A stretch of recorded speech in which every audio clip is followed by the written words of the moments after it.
নুসরাত ফারিয়াকে কারাগারে পাঠানোর আদেশ, ফারুকীর বিব্রতকর মন্তব্য।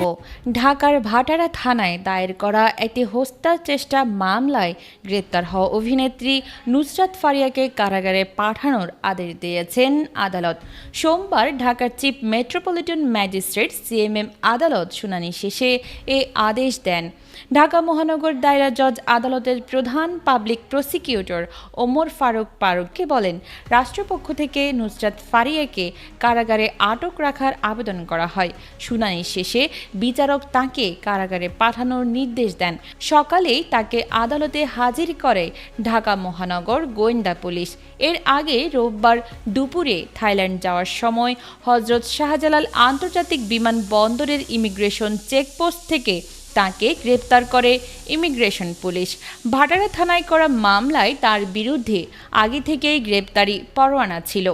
জানা গেছে, জুলাই মাসে ঘটে যাওয়া একটি গণ অভ্যুত্থান সংশ্লিষ্ট ঘটনায় দায়ের করা মামলায় নুসরাত ফারিয়ার বিরুদ্ধে হত্যা চেষ্টার অভিযোগ আনা হয়।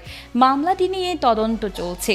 গ্রেপ্তারের পর তাকে গোয়েন্দা পুলিশের কার্যালয়ে পাঠানো হয়।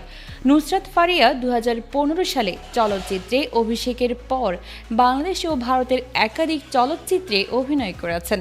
পাশাপাশি তিনি মডেল ও সঞ্চালক হিসেবেও পরিচিত। এদিকে এই ঘটনায় প্রতিক্রিয়া জানিয়েছেন প্রধানমন্ত্রীর সংস্কৃতি বিষয়ক উপদেষ্টা ও চলচ্চিত্র পরিচালক মোস্তফা সরওয়ার ফারুকী। সোমবার সকালে তিনি তার ব্যক্তিগত ফেসবুক অ্যাকাউন্টে এক স্ট্যাটাসে লেখেন, আমি সাধারণত চেষ্টা করি আমার মন্ত্রণালয়ের কাজের বাইরে কথা না বলতে, কিন্তু আমার তো একটা পরিচয় আছে। আমি এই ইন্ডাস্ট্রিরই মানুষ ছিলাম এবং 2 দিন পর সেখানে ফিরে যাব। নুসরাত ফারিয়ার গ্রেপ্তার বিব্রতকর একটা ঘটনা হয়ে থাকলো আমাদের জন্য।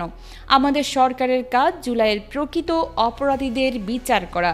ঢালাও মামলার ক্ষেত্রে আমাদের পরিষ্কার অবস্থান, প্রাথমিক তদন্তে সংশ্লিষ্টতা না থাকলে কাউকে গ্রেপ্তার করা হবে না এবং সেই নীতি অনুসরণ করা হচ্ছিল। ফারিয়ার বিরুদ্ধে এই মামলা তো অনেকদিন ধরেই ছিল। সরকারের পক্ষ থেকে তদন্ত শেষ হওয়ার আগে গ্রেপ্তার করার উদ্যোগ নেয়ার বিষয় আমার নজরে আসেনি, কিন্তু এয়ারপোর্টে যাওয়ার পরেই এই ঘটনাটা ঘটে। আওয়ামী লীগের সাবেক রাষ্ট্রপতি আব্দুল হামিদের বিদেশ গমনকে কেন্দ্র করে ক্ষোভের পর ওভার নার্ভাসনেস থেকেই হয়তোবা এইসব ঘটনা ঘটে থাকতে পারে। কয়েকদিন আগে ব্যারিস্টার আন্দালিব পার্থের স্ত্রীর সঙ্গেও এরকম একটা ঘটনা ঘটেছে। এইসব ঘটনা কোনোভাবেই সমর্থনযোগ্য না। আমি বিশ্বাস করি ফারিয়া আইনি প্রতিকার পাবে এবং এই ধরনের ঢালাও মামলাকে আমরা আরও সংবেদনশীলভাবে হ্যান্ডেল করতে পারবো, এই আশা।